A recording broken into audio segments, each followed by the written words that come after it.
So magandang araw mga lods. Ayan, may nag-comment sa atin. Si Gatsboy31.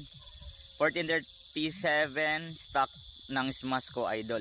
Hirap tumakbo sa 100. So yun mga lodi, sasagutin natin yung katanungan ni Lods Gatsboy. So ayan, Smash 115 ko mga lodi.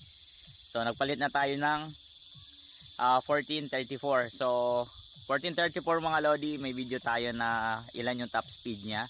So 118, maiksi pa yun yung patag na yun, no? 118 yung ating top speed. 1434 sprocket combination. So high speed combination po yun mga lodi. So kung 1437, malakas po yung vibration yan mga lodi.